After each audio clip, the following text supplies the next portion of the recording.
Assalamualaikum warahmatullahi wabarakatuh. Bismillahirrahmanirrahim. Alhamdulillahirabbil alamin. Wassalatu wassalamu ala asyrafil anbiya wal mursalin Sayyidina Muhammadin wa ala alihi wa sahbihi ajma'in, amma ba'du. Saudara-saudara kaum muslimin dimanapun Anda berada, edisi kali ini kita akan berbicara tentang aliran Wahabi, bahwa Wahabi ini adalah tanduk setan, adalah fitnah akhir zaman. Ini mengapa perlu dijelaskan? Ini untuk meluruskan seorang ustadz Wahabi yang berbohong dan durhaka kepada gurunya. Gurunya menganggap bahwa daerah tempat munculnya aliran Wahabi adalah memang tempatnya tanduk setan. Tapi sang ustadz yang murid ulama-ulama Wahabi ini durhaka, gak mau mengakui. Nah, sekarang kita perlu mengenal apa sebenarnya Wahabi itu. Apa sebenarnya Wahabi itu? Wahabi adalah aliran baru yang muncul dan berkembang pada abad ke-12 Hijriah dari negeri Najd, ibu kota Saudi Arabia sekarang. Wahabi dinisbatkan kepada pendirinya, yaitu Syekh Muhammad bin Abdul Wahhab An-Najdi, yang lahir tahun 1111 Hijriah, meninggal 1206 Hijriah atau 1703 Masehi, dan meninggal 1792 Masehi. Ayahnya Syekh Abdul Wahhab bin Sulaiman adalah seorang ulama bermadhab Hambali yang harismatik dan menjadi hakim atau qadhi di distrik Uyainah di daerah Najd. Muhammad bin Abdul Wahhab ini mulai menyebarkan dakwahnya atau ajaran Wahabi, ajaran barunya, setelah ayahnya wafat pada tahun 1153 Hijriah atau 1740 Masehi. Pada masa mudanya, Muhammad bin Abdul Wahhab ini, sang pendiri Wahabi, sering dimarahi oleh ayahnya. Mengapa? Karena dia tidak senang mendalami ilmu fikih seperti yang ditekuni oleh para pendahulu dan pelajar di daerahnya. Dan sang ayah juga berfirasat bahwa anaknya ini suatu saat akan melakukan sesuatu yang berbahaya bagi umat Islam. Dan ternyata firasat ayahnya benar. Setelah ayahnya wafat tahun 1153 Hijriah, Muhammad bin Abdul Wahhab An-Najdi mulai menyebarkan ajaran barunya, ajaran Wahabi di daerahnya. Ini diterangkan oleh salah seorang ulama mazhab Hambali dalam kitab As-Suhubul Wabilah ala Dharaihil Hanabilah. Kitab ini karangan Al-Imam Al-Allamah Asy-Syaikh Muhammad bin Abdullah bin Humaid An-Najdi Al-Hambali. Beliau adalah mufti Hanabilah di Makkah Al-Mukarramah, seorang mufti ulama mazhab Hambali di Makkah, dan wafat tahun 1295 Hijriah. Beliau dalam kitab tersebut ketika menulis biografi Syekh Abdul Wahhab bin Sulaiman menjelaskan tentang anaknya. Jadi kata beliau di dalam kitab ini diterangkan, wa huwa walidu Muhammad sahibid da'wah allati intashara syararuha fil afaq. Beliau Syekh Abdul Wahhab bin Sulaiman adalah ayahnya Muhammad yang memiliki dakwah ajaran baru, di mana ini memang bara apinya, di mana api kecilnya tersebar di berbagai penjuru, bahayanya tersebar di berbagai penjuru. Lakin bainahuma tabayunun, tapi antara orang tua dan anak ada perbedaan. Ma'anna Muhammadan lam yatadhahar bid-da'wah illa ba'da mauti walidih. Muhammad ini tidak menampakkan dakwahnya kecuali setelah ayahnya meninggal. Wa akhbarani ba'du man laqituhu an ba'di ahli al-ilmi amman asara Syekh Abdul Wahhab hadza annahu kana ghadbanan ala waladihi Muhammad likaunihi lam yarda ay yashtaghila bil fiqhi kaslafihi wa ahli jihatihi. Aku diceritakan oleh sebagian orang yang aku jumpai dari sebagian ahli ilmu, dari orang yang semasa dengan Syekh Abdul Wahhab ini, bahwa Syekh ini selalu marah kepada anaknya yang bernama Muhammad karena anaknya tidak rela, tidak senang menekuni ilmu fikih seperti para pendahulu dan penduduk daerahnya. Wa yatafarrasu fi annahu yahdutsu minhu amrun fa kana yaqulu linnas ya ma tarana min Muhammad minasy-syarri faqaddarallahu ansara ma syara. Dan ayah ini berfirasat bahwa akan terjadi sesuatu dari sang anak. Dia berkata kepada orang-orang, hati-hati kalian akan melihat keburukan dari Muhammad anakku. Maka Allah mentakdirkan sang anak ini menjadi apa yang ia menjadi padanya, artinya menjadi pemimpin aliran sesat. Nah, perlu diketahui saudara, Wahabi ini adalah aliran yang muncul pertama kali di daerah Najd, daerah dataran tinggi yang terletak di arah timur kota Madinah. Dalam beberapa hadis sahih telah dijelaskan bahwa Najd atau arah timur kota Madinah adalah tempat munculnya berbagai kegoncangan, munculnya berbagai fitnah, dan tempat munculnya tanduk setan. Misalnya Imam Bukhari dalam sahihnya menulis bab berjudul Bab qaulin Nabi sallallahu alaihi wasallam al-fitnatu min qibalil masyriq. Bab ini menjelaskan sabda Nabi sallallahu alaihi wasallam bahwa fitnah akan muncul dari arah timur, arah terbitnya matahari.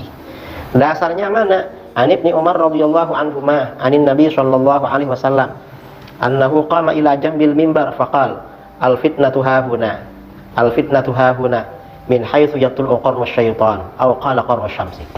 Dari Ibnu Umar radhiyallahu anhuma, dari Nabi SAW, bahwa beliau berdiri di atas mimbar, lalu beliau bersabda, fitnah dari sana, fitnah dari sini, fitnah dari sini, dari tempat di mana tanduk setan itu muncul, atau dari tempat di mana tanduk matahari itu muncul. Hadis rawahul Bukhari dan At-Tirmidzi. Dan di dalam hadis lain Rasulullah SAW itu menunjuk ke arah timur kota Madinah. Kemudian dalam hadis lain Ibnu Umar radhiyallahu anhuma, dari Ibnu Umar radhiyallahu anhuma, annahu sami'a Rasulullah sallallahu alaihi wasallam wa huwa mustaqbilun al-masyriq yaqul. Ibnu Umar mendengar Rasulullah sallallahu alaihi wasallam, beliau menghadap ke arah timur, ke arah tempat terbitnya matahari. Beliau bersabda, ala innal fitnata hahuna min haitsu yatlu'u qarnu syaitan. Ingat, sesungguhnya fitnah itu ada di sini, dari tempat munculnya tanduk setan. Beliau menghadap ke arah timur. Kemudian hadis berikutnya juga dalam Bukhari, Ibnu Umar radhiyallahu anhu maqal. Ibnu Umar berkata, zakaran Nabi sallallahu alaihi wasallam. Nabi sallallahu alaihi wasallam menyebutkan atau berzikir atau bersabda, Allahumma barik lana fi sya'mina, Allahumma barik lana fi yamanina. Ya Allah, berikanlah keberkahan bagi kami di negeri Syam kami. Ya Allah, berikanlah bagi kami keberkahan di negeri Yaman kami. Qalu, orang-orang berkata, wa fi najdina, doakan pula keberkahan bagi Najd, bagi kami. Qal, yang kedua kalinya Rasulullah SAW berdoa lagi, Allahumma barik lana fi sya'mina, Allahumma barik lana fi yamanina. Rasulullah hanya mendoakan keberkahan bagi negeri Syam dan negeri Yaman. Qalu, yang kedua kalinya sahabat berkata, ya Rasulullah wa fi najdina, hai Rasulullah, negeri Najd juga doakan berkah. Fa'awunnuhu, aku mengira qala fi tsalitsah. Nabi SAW berkata pada ketiga kalinya, setelah berdoa ketiga kali, dan ketika orang-orang minta Najd didoakan, beliau bersabda, hunaka zalazilu wal fitan wa biha yatlu'u qarnu syaitan. Di sana itu tempatnya banyak kegoncangan dan banyak fitnah-fitnah, dan di sana akan muncul si tanduk setan. Nah, dari beberapa hadis ini, tanduk setan itu di satu riwayat munculnya di arah timur kota Madinah. Di satu riwayat munculnya di daerah Najd. Ini tanduk setan. Sebenarnya mana? Coba kita perhatikan peta ini. Ini peta Timur Tengah, ini Madinah. Ini Madinah, kemudian arah timur ini Najd. Orang-orang Wahabi mengarahkan arah timur ini ke Irak. Irak ini bukan arah timur Madinah, tetapi sebenarnya arah timur laut Madinah. Dan Najd ini secara bahasa artinya dataran tinggi. Memang Najd ini daerahnya pegunungan. Ada ibu kota namanya Riyadh. Ini juga bagian Najd. Sedangkan Irak sendiri, ini Baghdad, Irak sendiri berarti daerah di antara sungai Efrat dan sungai Tigris, berada di dataran rendah. Jadi Najd, Arab Saudi, tepat berada di timurnya Madinah, arah matahari terbit. Najd berarti tanah yang tinggi, dan benar daerahnya berada di dataran tinggi. Artinya apa? Bahwa tanduk setan itu munculnya dari Najd, itu tidak diragukan lagi. Artinya di Najd itu tempat munculnya tanduk setan. Ini jelas sekali. Kemudian si Ustadz Wahabi ini menolak terhadap kesimpulan itu. Mengapa? Karena dalam hadis lain, riwayat At-Tabrani, riwayat Ibnu Asakir, riwayat Abu Nuaim, juga dari Ibnu Umar, Rasulullah SAW berdoa, Allahumma barik lana fi Makkatina. Ya Allah, berikanlah keberkahan bagi kami di Mekah kami. Allahumma barik lana fi Madinatina. Ya Allah, berikanlah keberkahan bagi kami di Madinah kami. Allahumma barik lana fi Syamina. Ya Allah, berikanlah bagi kami di negeri Syam kami. Wa barik lana fi Su'ina. Berikanlah keberkahan bagi kami di takaran Su' kami. Wa barik lana fi Muddina. dan berikanlah keberkahan bagi kami di takaran emut kami. Faqala rajulun, lalu seorang laki-laki berkata, ya Rasulullah wa fi Irakina, hai Rasulullah, di negeri Irak kami. Fa'aradu anhu, Rasulullah berpaling dari orang itu. Faraddadaha thalathan, maka Nabi SAW mengulang doanya 3 kali. Kullu dzalika yaqulur rajul, semuanya laki-laki itu berkata, wa fi Irakina, negeri Irak juga didoakan. Fa yu'ridu anhu, lalu Nabi berpaling. Faqal, lalu Nabi SAW bersabda, bihazzalazil wal fitan, di Irak itu tempatnya banyak kegoncangan dan banyak fitnah-fitnah. Wa fiha yatlu qarru syaitan, dan di Irak itu akan muncul tanduk setan. Nah, berdasarkan hadis ini, kata si Ustadz Wahabi itu, karena di sini ada riwayat lain Irak disebutkan tanduk setan, berarti Najd katanya bukan tanduk setan. Jadi begitu ditakwil, ini jelas salah, nggak bisa melakukan takwil terhadap hadis ini. Mengapa? Karena konteksnya yang pertama, ini konteksnya beda. Kalau hadis riwayat Bukhari itu qalu, yang bertanya banyak orang, dan doa Nabi SAW untuk Syam dan Yaman. Yang di sini hanya seorang laki-laki yang minta itu. Jadi beda konteksnya. Nah, dari sini ulama Wahabi, guru-guru Wahabi di Saudi Arabia, di dalam kitab Fatawal Lajnah Ad-Daimah lil Buhuth Al-Ilmiyah wal Ifta, kumpulan fatwa ulama Wahabi, mengatakan 2 hadis tadi digabungkan. Kata si dia dalam Majmu' Fatawa ini, ya, di Fatawal Lajnah Daimah, dia berkata bagaimana? Wallahir annal hadis ya'ummu jami'al masyriq al-adna wal aqsa wal awsat. Yang jelas hadis tanduk setan, hadis fitnah dan tanduk setan dari timur itu mencakup semua arah timur, baik arah timur dekat, yaitu Najd tempatnya Wahabi sekarang, atau timur jauh, mungkin maksudnya Cina, timur jauh, dan timur tengah, mungkin timur yang tidak begitu jauh, mungkin Irak.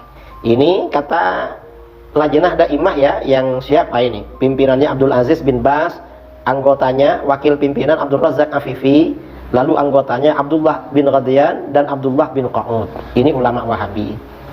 Bahkan Syekh Abdul Aziz bin Bas sendiri, Syekh Abdul Aziz bin Bas di dalam fatwanya di internet, ya, di Bin Bas URJ, itu sangat jelas bahwa Najd qarnu syaitan, bahwa Najd tanduk setan itu sudah betul. Jangan dipindah dari selain Najd misalnya ke Irak, karena sama-sama tanduk setan, kata Syekh bin Bas. Najd itu tanduk setan, Irak juga tanduk setan. Ini kata Syekh bin Bas. Artinya apa? Kalau menganggap Najd bukan tanduk setan, ini jelas keliru menurut si Mufti Wahabi ini, gurunya Wahabi. Karenanya kalau Ustadz Wahabi tidak mengakui Najd ini tanduk setan, itu berarti durhaka kepada gurunya.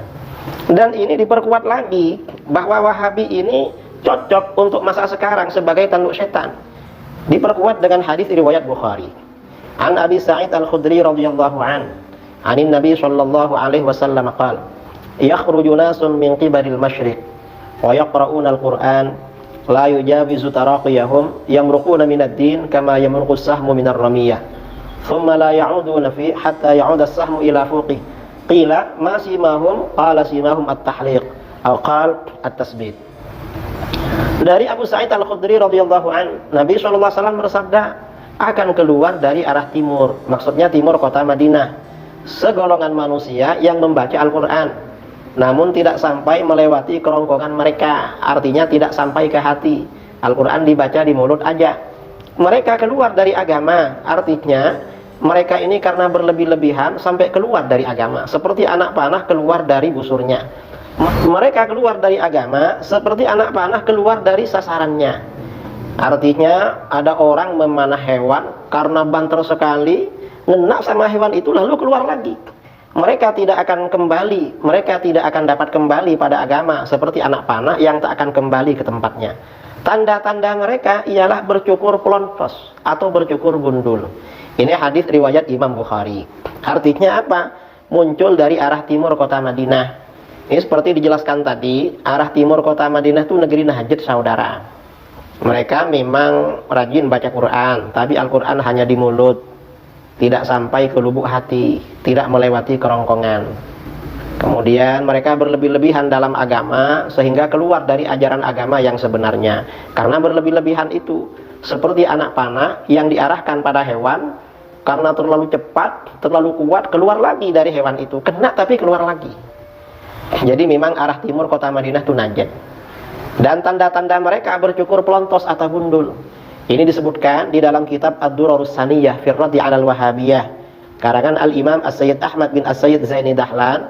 Jadi kata beliau mengutip perkataan gurunya, wa kana Sayyid Abdurrahman Al-Ahdal Mufti Zabid yaqul, la yuhtaju ayyu alif ahadun ta'lifan lil raddi 'ala Ibn Abdul Wahhab, bal yakfi fi raddi 'alaihi qawluhu sallallahu alaihi wa alihi wasallam simahum at-tahliq fa innahu lam yaf'alhu ahadun minal mubtadi'ah ghairuhum.